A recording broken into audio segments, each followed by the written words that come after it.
Oui, dis bonjour à 2 personnes au moins. Dis bonjour. Bonjour, bonjour. Maman Tina, bonjour, Maman Tina.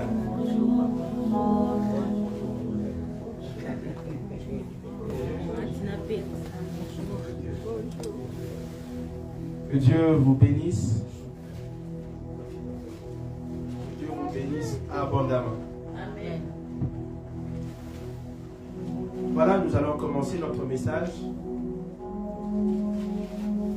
Nous allons commencer le message. Comme vous savez, nous avons commencé une série d'enseignements qui parle sur la gestion des relations. La gestion des relations, nous avons introduit ces thèmes avec un sous-point qui était le regard que nous avons sur les autres. Et après cela, ou pendant que nous avons vu les regards que nous avons sur les autres, nous avons mentionné 3 choses. Nous avons dit notre regard influence les jugements que nous avons à l'égard des autres, influence les traitements, et notre regard influence notre langage. Après ça, le bien-aimé Emmanuel nous a parlé ici les dimanches derniers. Il nous a parlé sur le lien familial. Pendant tout son exposé ou tout son message, ce que j'ai retenu moi, ce qui m'a plus frappé, était de savoir que nous devons changer notre regard en ce qui concerne les liens de la famille. Parce que la famille est un lieu de bénédiction. Nos familles sont des endroits où Dieu nous a placés pour nous bénir. Donc dans la famille, il n'y a pas que de mauvaises choses, mais il y a aussi beaucoup de bonnes choses. Notre bénédiction dépend de la famille où nous sommes sortis. Et ce matin, nous allons commencer ce message ou continuer ce message par un point central. Aujourd'hui, je vais faire comme si nous allons essayer de entrer en développement de ce que nous avons commencé à dire. Je me suis posé une question. Parce que vu que nous parlons de gestion des relations, je me suis posé une question. Comment gérer une relation?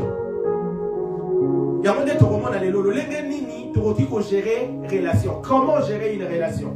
Parce que vous savez, frères et sœurs, au milieu des hommes, s'il y a une chose qui est très difficile entre les hommes, c'est la gestion des relations. Le vrai problème que nous avons sur la terre se trouve au niveau de la gestion des relations.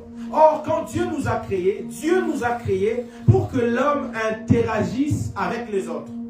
Dieu a placé l'homme sur la terre afin qu'il y ait des relations avec les autres. Dieu nous a envoyés pour que nous puissions interagir avec les autres. Et pour ça, nous allons commencer par lire une histoire qui s'est passée dans la création. Pour pouvoir comprendre que même dans la pensée profonde de Dieu, Dieu ne voulait pas que l'homme soit seul. Dieu voulait que l'homme puisse avoir des relations. Lisons Genèse chapitre 2, le verset 15. On commence à partir du verset 15, on va descendre jusqu'au verset 18.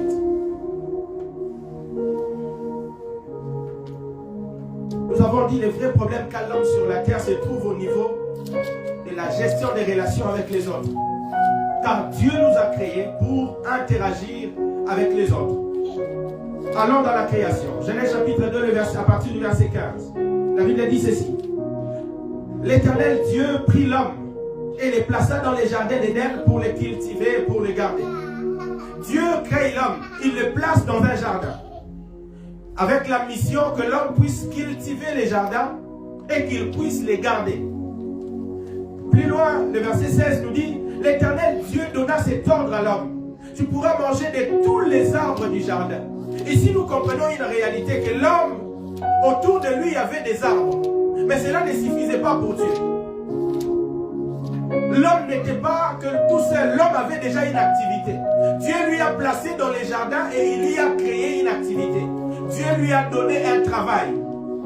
Parce que quand on parle de cultiver la terre, c'est-à-dire nous devons tourner la terre pour que la terre nous donne en son retour le fruit ou les produits de la terre.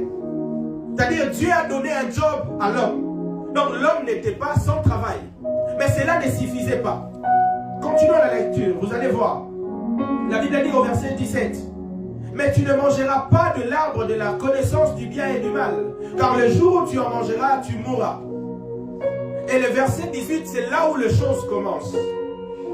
Le verset 18, la Bible dit, l'Éternel Dieu dit, il n'est pas bon que l'homme soit seul. Posons-nous la question. Seigneur, tu l'as créé, oui. Tu lui as donné un travail, oui. Donc l'homme n'était pas quelqu'un qui pouvait s'ennuyer facilement parce qu'il avait une activité. Et à côté de l'homme, il y avait des animaux. Et d'ailleurs, ces animaux, ce n'est pas Dieu qui les a nommés, c'est l'homme. Dieu a créé les animaux et il a appelé l'homme. Il a dit, Adam, viens. Adam commence à donner les noms à tous les animaux que tu vois. C'est l'homme qui a nommé les animaux. Mais cela ne suffisait pas. Dieu s'est rendu compte que l'homme était seul. Il dit, il n'est pas bon que l'homme soit seul. Je lui ferai une aide semblable à lui.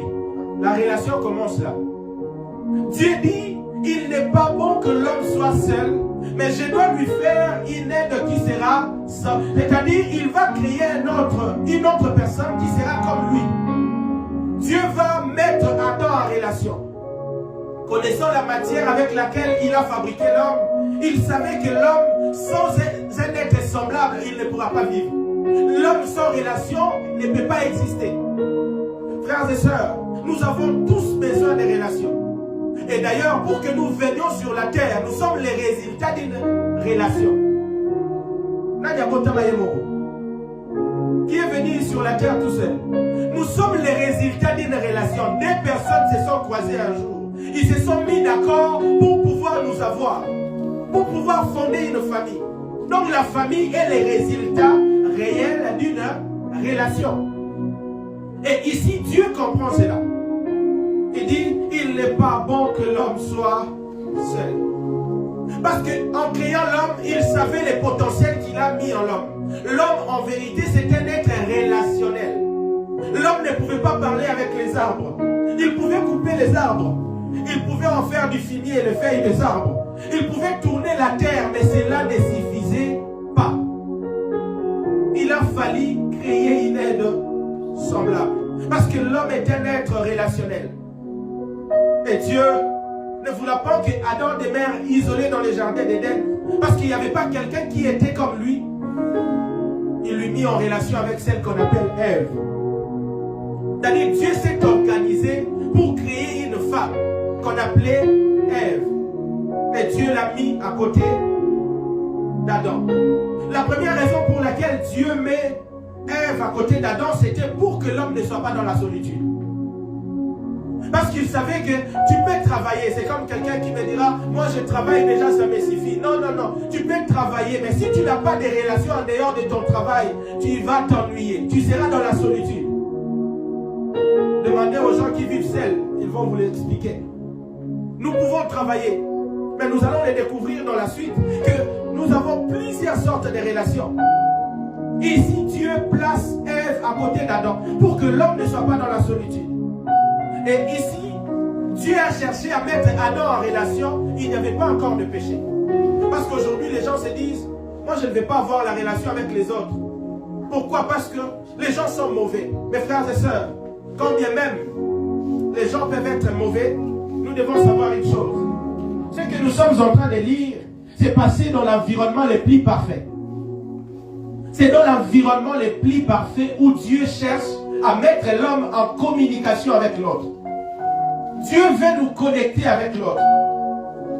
Frères et sœurs, vous devez avoir des relations.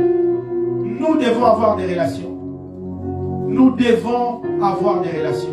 C'est très important d'avoir des relations. Celui qui a des relations, c'est quelqu'un qui n'est pas isolé. C'est quelqu'un qui n'est pas dans la solitude. À tout moment que tu as un fardeau, si tu as des bonnes relations, tu pourras les partager avec les autres. Et d'ailleurs, la Bible nous dit, confessez vos péchés les uns aux autres. C'est-à-dire, Dieu nous pousse à avoir des relations. Parce que je ne peux pas confesser mon péché à travers quelqu'un que je ne connais pas. Mais la Bible dit, confessez vos péchés les uns et les autres. Parce que Dieu veut que l'homme sur la terre ne vive pas seul. Et le livre des Psaumes, chapitre 133, le verset 1er. Est-ce qu'on peut lire? Psaume 133, le verset 1er. C'est David qui écrit ces choses. Lui qui était un roi. Vous savez, les rois, Ils sont toujours entourés, ils ont beaucoup de personnes à leur côté. Mais ce roi écrit quelque chose. La Bible dit, Cantique des degrés de David. Oh, voici qu'il est agréable, qu'il est doux pour des frères de demeurer ensemble. Il dit, oh, voici qu'il est doux et agréable pour des frères de demeurer ensemble. Vous voyez? C'est lui qui le dit, c'est un roi. Il réalise que malgré sa royauté, malgré tout ce qu'il possédait, il comprend qu'il y a une chose. Il est doux et agréable pour des frères de demeurer ensemble. Alors, si nous devons entrer dans les vifs du sujet de ce matin, comment gérer une relation? Comment gérer nos relations? Je ne vous ai pas perdu. Je suis là. Je sais. C'est là où nous allons. Comment gérer une relation? Par la grâce de Dieu, ce matin, nous allons découvrir quelques éléments essentiels qui nous permettra d'avoir une meilleure gestion de nos relations. Parce que c'est ça le but de ce message. Comment gérer une relation? Le premier élément essentiel que nous allons apprendre, vous et moi, ce matin, s'appelle la définition des relations. Comment gérer une relation? La première des choses, c'est la définition des relations. Mes frères et sœurs, on ne peut pas gérer une relation si on ne l'a pas définie dès le départ. Le problème que nous avons aujourd'hui, beaucoup de situations que nous vivons aujourd'hui, c'est que les gens n'ont pas défini les relations. Aujourd'hui, les gens fuient l'église. Pourquoi? Parce qu'ils n'ont pas défini les relations. La définition d'une relation détermine les limites à imposer ou à mettre dans une relation. C'est-à-dire, dès qu'une relation est définie, on sait où est-ce qu'on va s'arrêter. Quand je suis avec Maman Tina, où est-ce que je peux me limiter? Savez-vous que dans une relation, on ne dit pas tout? Il y a des choses qu'on dit et il y a des choses qu'on ne dit pas. Mais pour connaître ou comprendre cette vérité, nous devons faire une chose. C'est que nous devons définir la relation. Aujourd'hui, beaucoup de personnes se plaignent. Il m'a déçu. Il m'a fait ceci. Quelle était la définition de votre relation? C'est là où est le problème. Une relation non définie, c'est une relation qui peut appeler des conflits. Une relation non définie, c'est une relation où les incompréhensions peuvent naître. Et à tout va. Le premier élément essentiel dans une relation, c'est la définition des relations. La définition des relations permet de comprendre ou de déterminer la nature de la relation. C'est lui qui définit la relation, ça lui permet de savoir quelle est la nature de la relation que je dois avoir entre moi et ses frères, entre moi et cette sœur. Parce que si on ne sait pas faire ça, c'est fini. C'est fini. Ça, c'est le premier point de départ. Définir des relations. C'est le point de départ de toute chose. Tout part de là. Une relation qui va au mariage, tout commence par ici. On doit définir qu'est-ce qu'on veut faire de notre relation. Qu'est-ce qu'on veut faire de notre relation?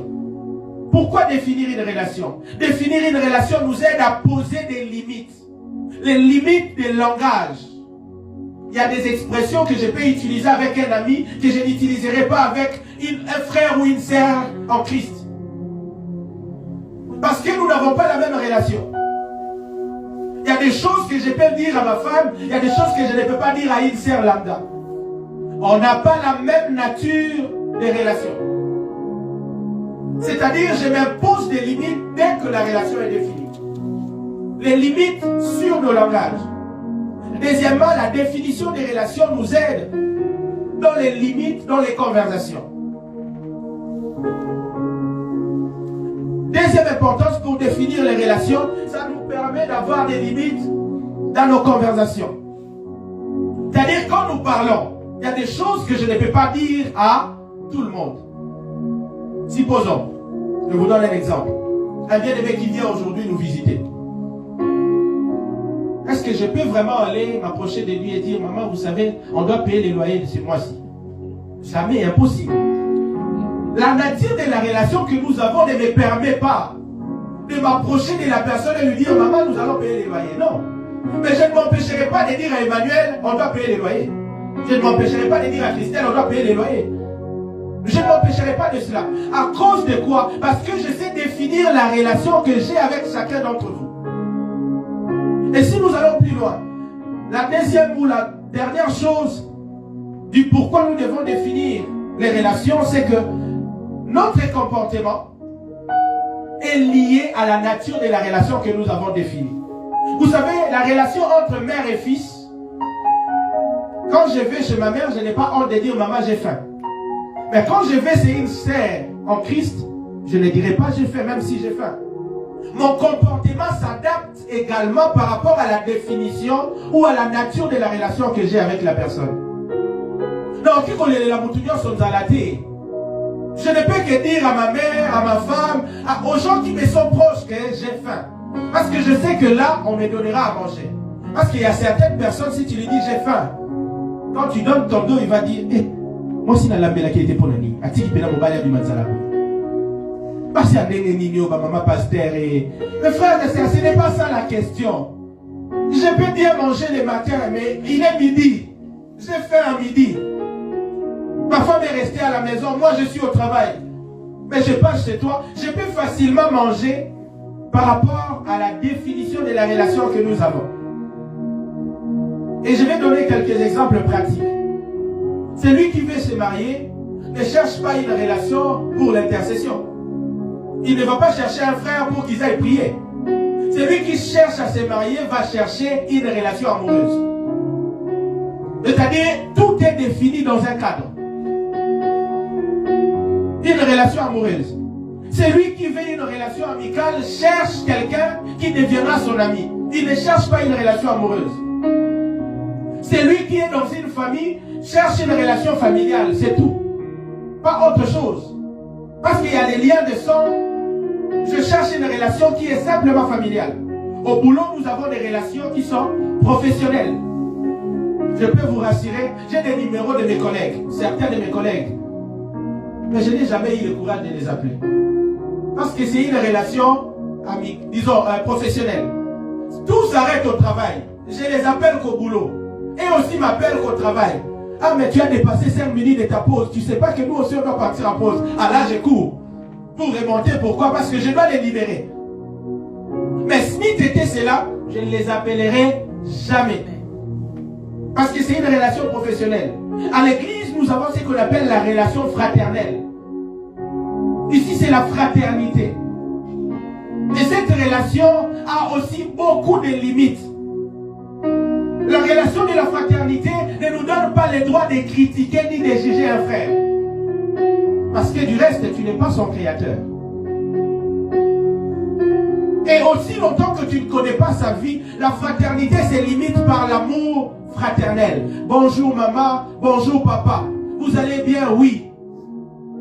Vous pouvez prier pour lui si vous voyez quelque chose. Mais on n'a pas le droit de critiquer ni de parler en mal de notre frère. Parce que c'est une relation fraternelle.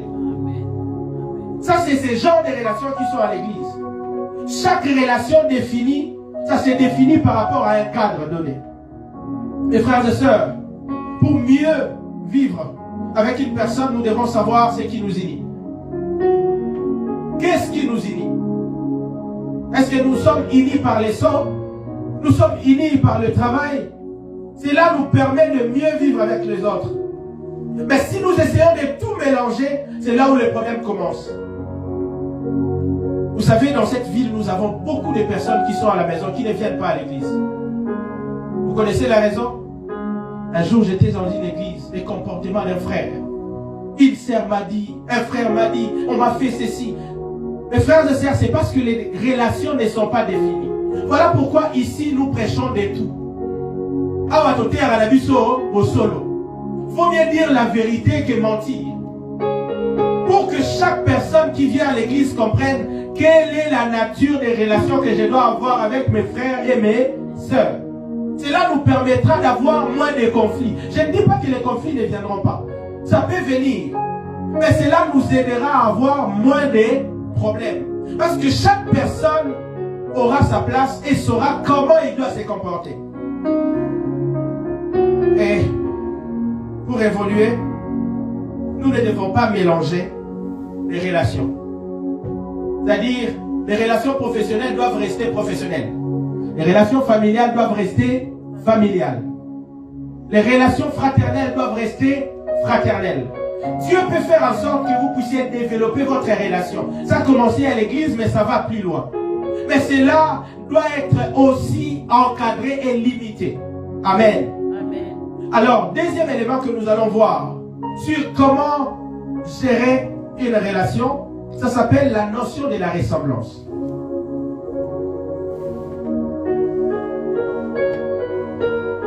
La notion de la ressemblance.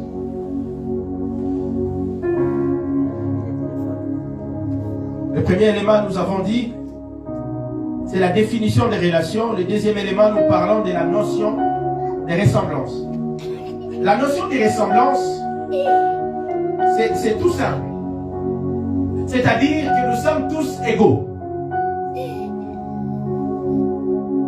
Pour mieux gérer une relation, nous devons considérer les autres comme nous-mêmes. C'est ça la ressemblance. Et dans ces domaines, Jésus ou Dieu est le modèle parfait. Dans la notion de la ressemblance. Prenons nos Bibles. Genèse chapitre 1, les versets 26 et 27. Genèse chapitre 1, les versets 26 et 27.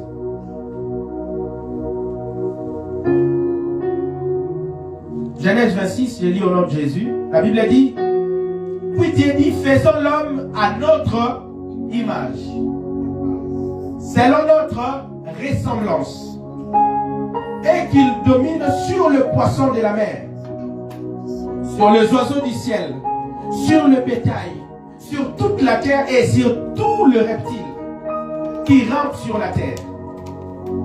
Le verset 27. Dieu créa l'homme à son image, il les créa à l'image de Dieu. Il créa l'homme et la femme. Vous voyez? Ici, la Bible nous montre une réalité. C'est que l'homme et la femme ne sont pas différents devant Dieu. Quand la Bible nous parle de Dieu créa l'homme, il a créé non seulement l'homme, il a créé aussi la femme. Il s'agit d'un homme avec H majuscule. Ça englobe les deux genres, masculin comme féminin. Et ici nous voyons une chose. Dieu voulant créer un homme, il dit, non, nous allons les créer ou je vais les créer. Il faut que cet homme soit comme moi. Celui qui applique la notion de la ressemblance ne va pas traiter son prochain comme si lui ne valait rien. Il n'y a que toi qui as de la valeur. Non. La notion de la ressemblance nous permet de nous retrouver dans l'autre. C'est comme ça que Jésus disait, ce que tu n'aimerais pas qu'on te fasse, ne le fais pas aussi à l'autre. Et il allait plus loin en disant, on vous jugera de la même mesure que vous avez à utiliser pour l'autre. Et pour vous d'ailleurs, on y ajoutera. La notion de la ressemblance. Dans la ressemblance, il y a la réciprocité également. C'est-à-dire, tel que je vois ma maman, je me vois en elle. Si je ne peux pas me faire du mal, je ne pourrai pas non plus lui faire du mal. Ceux qui n'ont pas commis ça à ma bête, n'ont pas pu ça à ma bête. C'est ça la notion de la ressemblance. Parce que Dieu se retrouve en nous. C'est la raison pour laquelle, je crois dans le livre de Genèse chapitre 3, lorsque Adam et Ève ont péché, Dieu se voyant en eux, se reconnaissant en eux, comme étant une partie de son image, qu'est-ce qu'il a fait? Il est allé chercher à les couvrir, à couvrir leur nudité.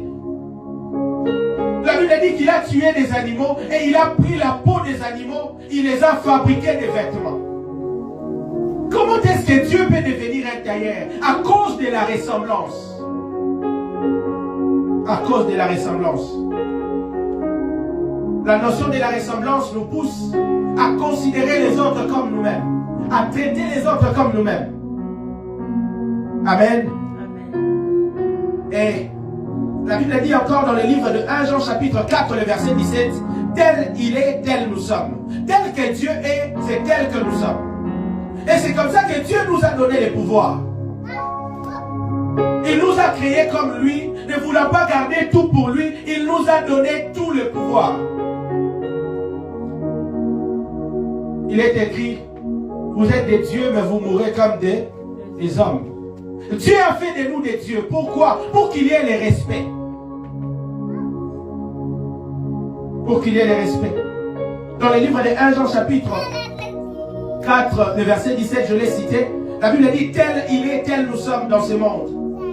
Et en cela, que l'amour est parfait en nous, afin que nous ayons de l'assurance au jour du jugement. C'est-à-dire, si l'autre peut avoir des faiblesses, moi aussi je peux avoir de faiblesses. Si l'autre peut avoir des faiblesses, moi aussi je peux avoir des faiblesses. Ça, c'est la notion de la ressemblance. C'est-à-dire, si toi tu as une faiblesse dans un domaine donné, tu ne dois pas traiter ton frère comme si lui c'est une machine. Non. Donc si moi j'ai des faiblesses, lui aussi il peut avoir des faiblesses. Je ne dirais pas que moi je suis parfait, l'autre est imparfait. Non. Nous sommes tous pareils, frères et sœurs. Tous pareils. La notion de la ressemblance, c'est ce que Marc dit, Marc chapitre 12, le verset 31. La Bible dit, voici les seconds. C'est Jésus qui parlait à ses disciples. Qui lui est semblable. Il s'agit des commandements. Tu aimeras ton prochain comme toi-même. La ressemblance. Il dit, tu aimeras ton prochain comme toi-même. C'est-à-dire, tel que yo moko mininga kalinga pe moninga. Pour vous amener moko en fait. Vous vous ressemblez. Il n'y a pas lieu d'aimer l'autre avec beaucoup de mépris ou de mépriser l'autre. Mais vous êtes tous pareils. Alors, derrière la notion de ressemblance, il y a deux principes que nous pouvons tirer. Derrière la notion de ressemblance, il y a deux choses que nous pouvons tirer. Nous l'avons parlé, l'autre fois nous avons parlé plus sur les regards des autres. Mais aujourd'hui, je vais nous donner deux principes de base qui sortent de la notion de ressemblance. La première, c'est la considération. Quand je reconnais que l'autre est comme moi, je les considère. Amen. Je les considère. Peu importe sa couleur de peau, peu importe son origine, peu importe son pays, peu importe son intelligence, ses diplômes, je dois les considérer. La ressemblance nous pousse à considérer les autres. Deuxième des choses, deuxième principe qui découle de la notion de la ressemblance, ça s'appelle l'égalité. L'égalité. Frères et sœurs, devant Dieu, un riche et un pauvre sont traités de la même manière. Et d'ailleurs, il le disait à ses disciples qu'il est plus dur à un riche d'entrer dans le royaume des cieux, contrairement à un pauvre. Pourquoi? Parce que les riches se confient à des richesses. Les riches vont prendre comme appui ces richesses et tout ce qu'ils possèdent. Frères et sœurs, une chose est vraie. Devant Dieu, nous sommes tous pareils. Que tu aies de l'argent, que tu aies de maison ou pas, nous sommes tous égaux. Voilà pourquoi nous disons, derrière la notion de la ressemblance, deux choses. Dieu nous traite de la même manière que lui.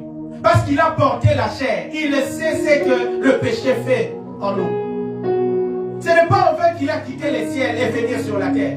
Il voulait nous ressembler. Ressentir un peu ce que nous ressentons. Il connaît la tentation. C'est pour cela qu'il peut secourir ceux qui sont tentés. Il connaît la tentation. Frères et sœurs, là où la ressemblance est exercée, il n'y a pas de discrimination. Là où la ressemblance, la notion de la ressemblance est exercée, il n'y a pas de discrimination. Il n'y a pas un problème de race ni de couleur de peau. Pourquoi? Parce que nous sommes tous égaux. Et troisièmement, troisième point, je l'ai cité en passant, c'est le respect. Comment gérer une relation? Le troisième point, c'est le respect. Le respect. Premièrement, nous avons dit, la première des choses qui nous permet de gérer une relation, c'est définir la relation. Définir la nature de la relation. Deuxièmement, nous avons dit la notion de la ressemblance. Et troisièmement, nous parlons sur le respect. Mes frères et sœurs, pour mieux gérer une relation, nous devons nous respecter. Mukolo il faut tout ça. Bana bato sami mikolo. Et ça c'est partout.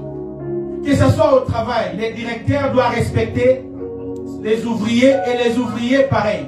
Ça doit être vice versa. Les respects. Le respect est un élément essentiel qui nous permet de pouvoir mieux gérer nos relations.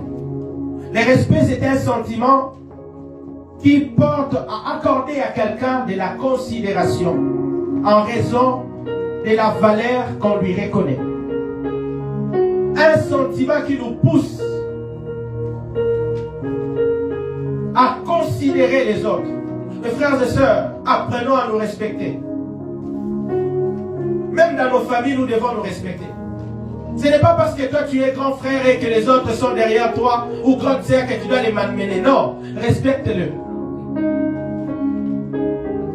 Ce n'est qu'une grâce, une faveur que tu as obtenue de venir avant eux. Mais vous êtes tous pareils. Vous êtes tous les enfants d'une famille. Le respect doit régner. Parce que derrière le respect se trouve l'amour. On ne peut pas respecter celui qu'on n'aime pas. On respecte quand on aime. Quand Jésus disait dans Jean chapitre 13, le verset 34, je vous donne un commandement nouveau. Aimez-vous les uns les autres comme je vous ai aimé. Vous aussi aimez-vous les uns les autres. Pourquoi? Parce que dans l'amour, celui qui aime respecte l'autre. Il n'y a jamais eu de relation amoureuse sans le respect. Ça finit toujours très mal. Là où il n'y a pas de respect, il y a des gifles. Là où il n'y a pas de respect, il y a des coups. C'est-à-dire que tu ne respectes pas l'autre.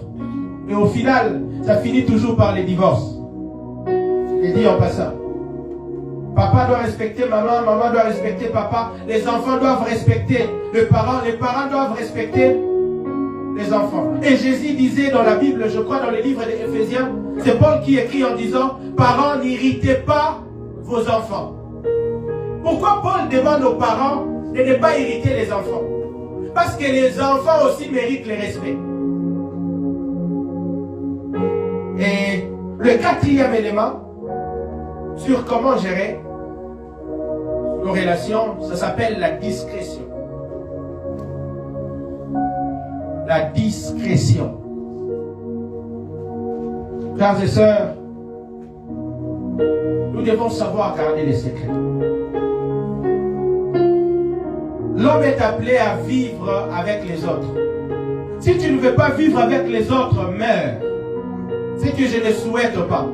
La seule chose qui nous reste comme choix, si on ne veut pas vivre avec les autres, il faut mourir. Parce que quand on meurt, on reste seul. Ou on part seul. Mais si nous sommes en vie, nous sommes obligés, condamnés de vivre avec les autres. D'avoir les relations avec les autres. Tu peux me dire, moi dans mon quartier, je ne parle à personne. Quand tu pars au travail, si tu n'es pas chef, il y a un chef qui est au-dessus de toi avec qui tu dois parler.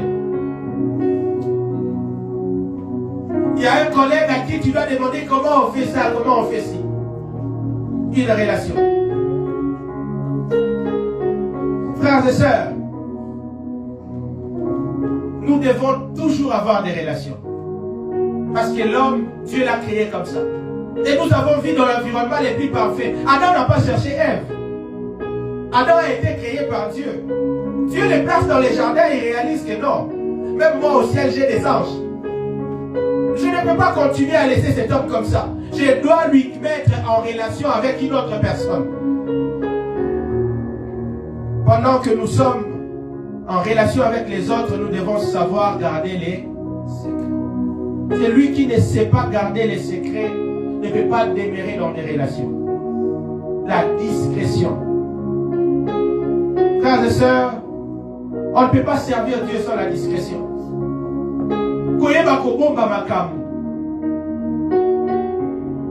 On ne dit pas tout.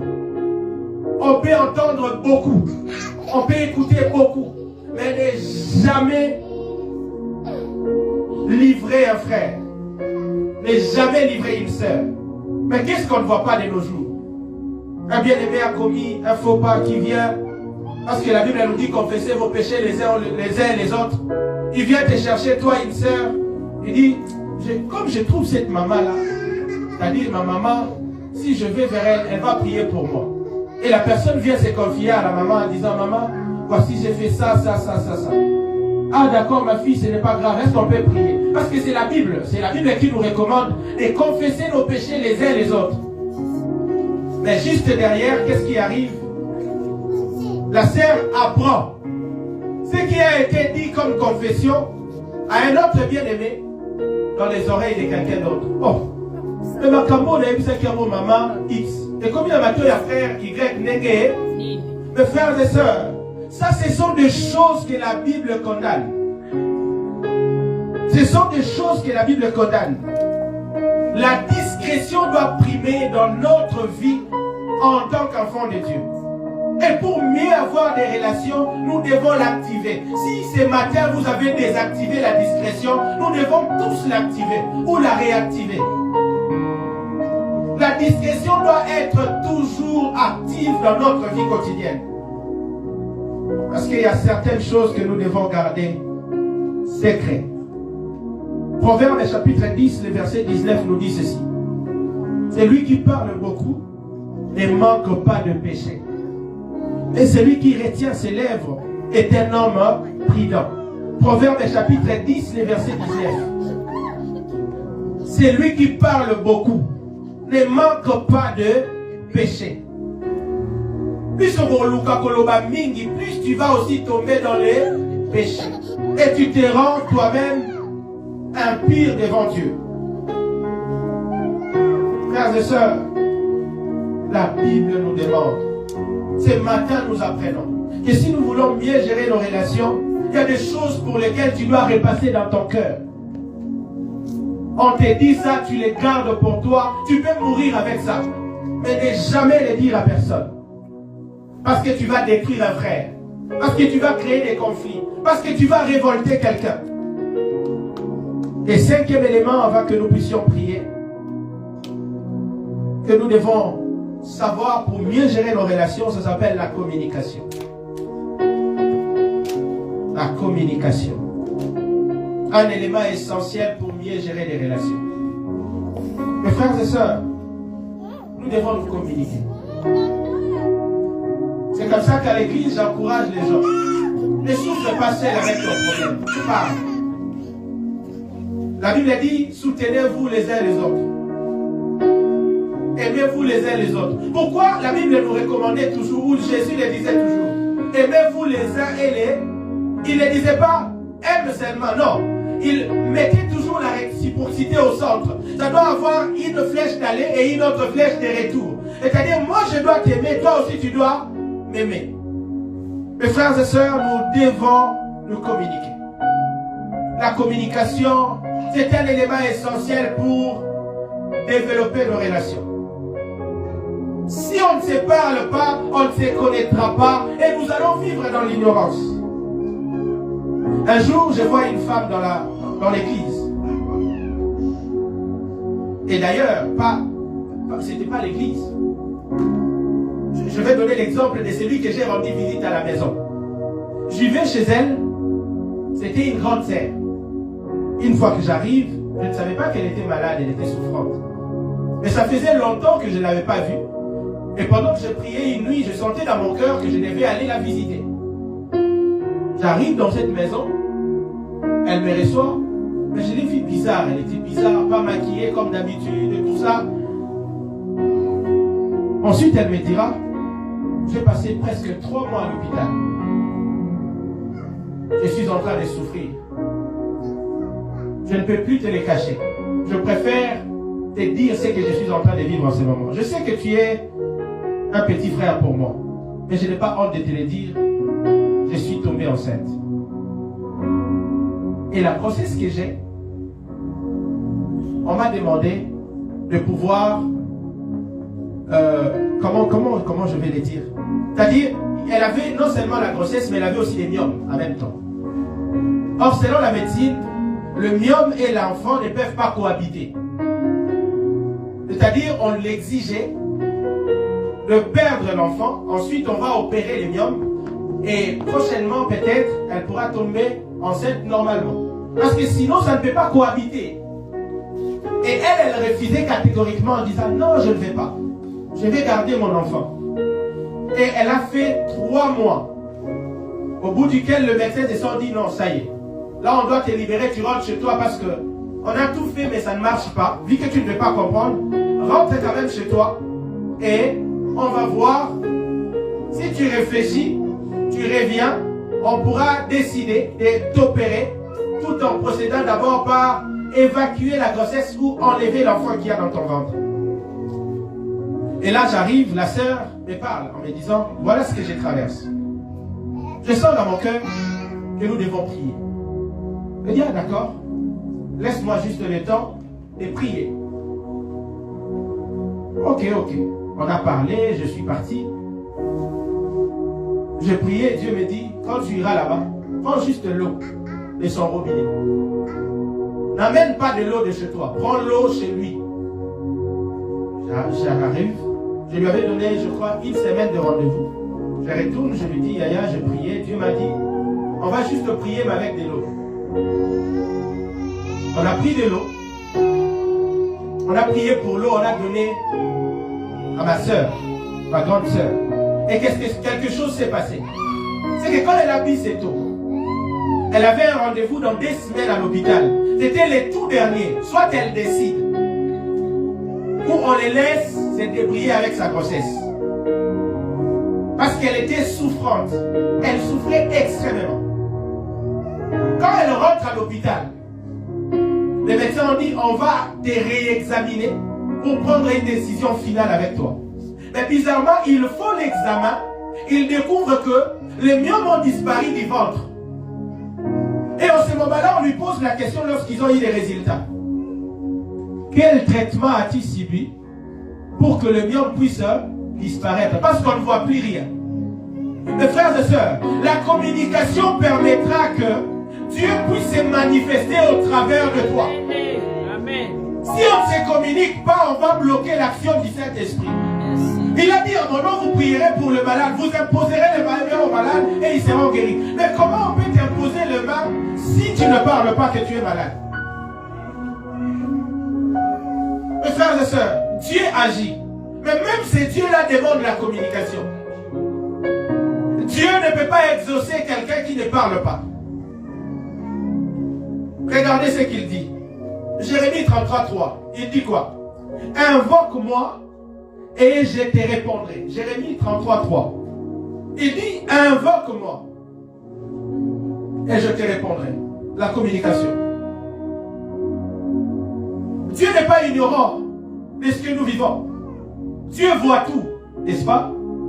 Dieu contrôle tout, n'est-ce pas? Mais c'est Dieu dit à Jérémie, fais quoi? Invoque-moi, parle avec moi en quelque sorte. Parce que si nous ne parlons pas, Dieu ne va pas agir.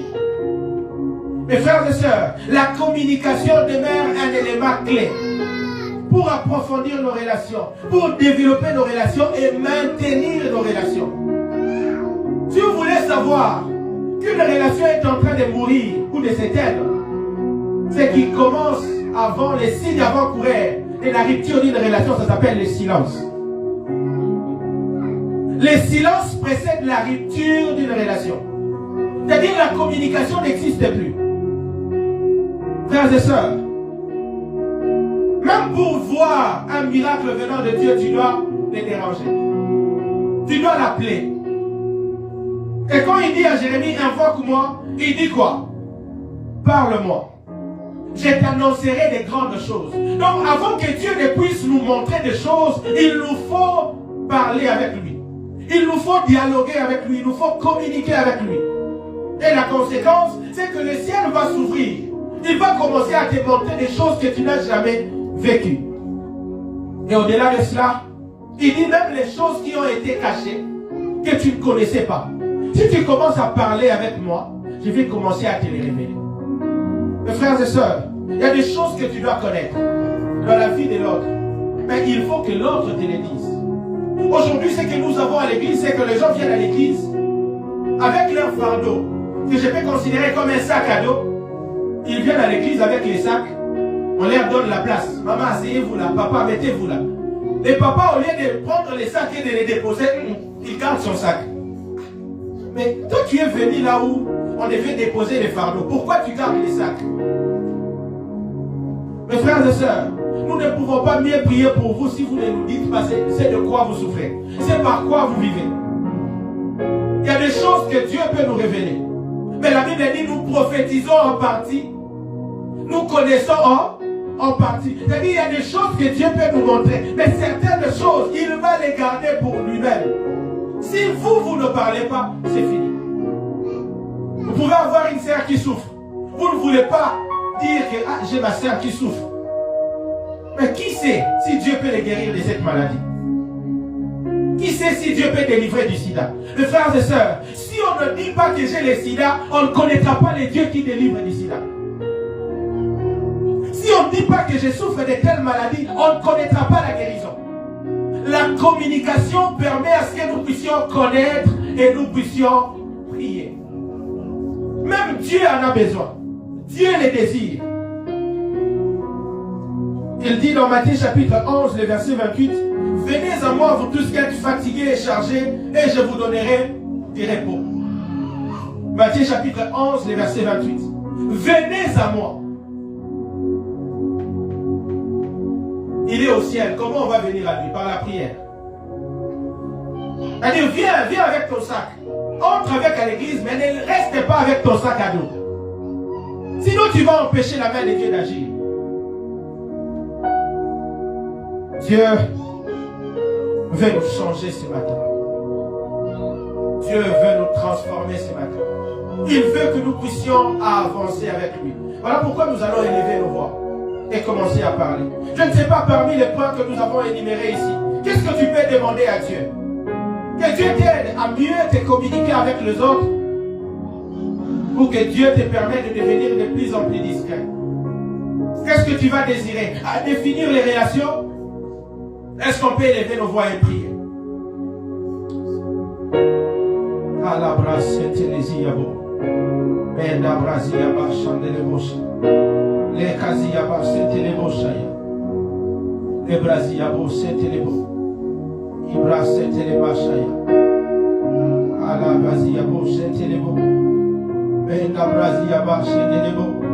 Seigneur, nous prions. Ce matin, aide-nous à mieux gérer nos relations, en commençant par la définir. Oh Dieu, aide-nous, aide-nous, aide-nous. Aide-nous, Père, aide-nous à définir les relations. À définir les relations, à redéfinir les relations. Il y a des maisons où je ne franchirai pas, je ne foulerai jamais les pieds, parce que je ne peux pas aller là-bas, je ne peux pas y aller, je ne peux pas y aller. Je ne peux pas y aller. Il y a des endroits où je ne peux pas manger. Je ne peux pas, je ne peux pas. La définition de notre relation ne me permet pas de manger. Seigneur, aide-moi à définir des relations. Mais aide-moi, Seigneur, à avoir la notion de la ressemblance. Savoir que l'autre est comme moi. Il est comme moi. Si j'ai des moments forts où je me sens fort, il est aussi, Seigneur, fort comme moi. S'il y a des temps où je me sens faible, lui aussi peut passer par les moments de faiblesse. Aide-nous, Seigneur, ce matin, à mieux gérer nos relations. Aide-nous à mieux gérer nos relations. Si ça doit passer par les respects, permets-nous, Seigneur, de respecter les autres comme nous allons accepter ou comme nous allons aimer que nous puissions être respectés. Calibra Shendelesiaba. Ekaziabo Chandelebo.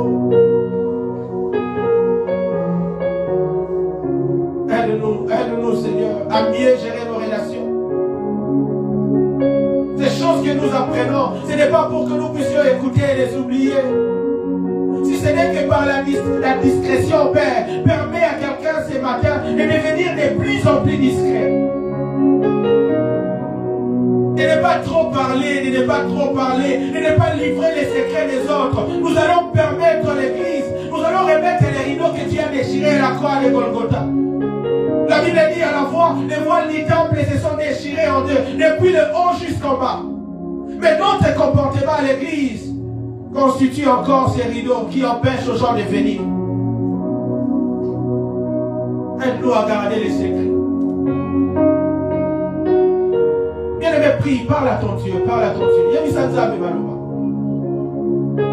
Il est possible qu'en sortant ce matin, Dieu puisse changer ton cœur, que Dieu puisse changer nos comportements, pour que nous puissions savoir comment gérer nos relations d'une meilleure façon.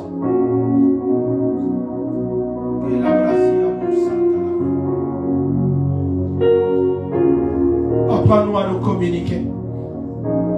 Apprends-moi à me communiquer avec mes frères. Permets-moi d'avoir le temps de les écouter. Parce que si on ne se communique pas, rien ne pourra se passer. Si on ne se communique pas, on ne pourra pas avancer. Si on ne se communique pas, on ne pourra pas aller plus loin. Seigneur, je t'en supplie. Seigneur, je t'en supplie. Tu as dit à Jérémie, invoque-moi et je te répondrai. Est-ce que tu ne connaissais pas les problèmes? Non, tu connais tout. Mais tu as besoin de la communication. Toi qui nous demandes de prier sans cesse, tu veux que nous puissions dialoguer, discuter, parler avec toi. Pour approfondir nos relations. Pour développer nos relations. Seigneur, nous te prions. Alléluia. Et nous allons prier le Saint-Esprit. Demandons au Saint-Esprit de nous aider. Que le Saint-Esprit nous aide. Que le Saint-Esprit nous aide à mieux gérer les relations. Que nous ne soyons pas des personnes conflictuelles. Des personnes qui vivent dans des conflits éternels. Depuis que tu es devenu chrétien, tu as mis l'ennemi. Je ne parle pas avec tel. Je ne parle pas avec tel. Non, non, non, non, non, non, non, non, non.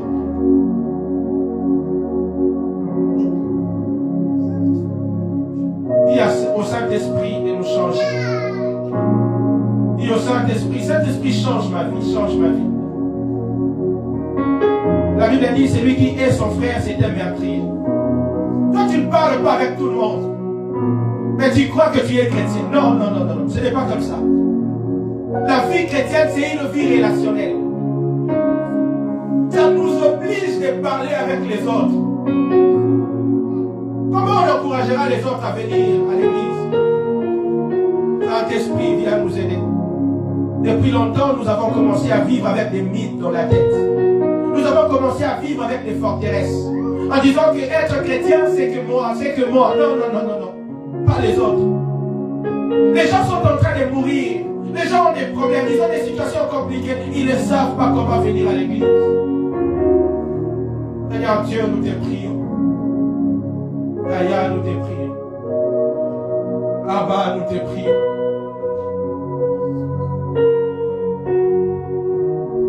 Abba, papa, Molimo, Nagai, So Gaga, Golu, Kayoe, Ah, papa, Molimo, Nagai, So Gaga, Golu, Kayoe, Golu, Kayoe, Garako, le bateo, Otambo, Lanayo, Osamo, Temananga, Olanda yoe, Garako, Tikateo, Obumba, Melayo, Kinabo, Moinanga. Abba, Abba, Abba.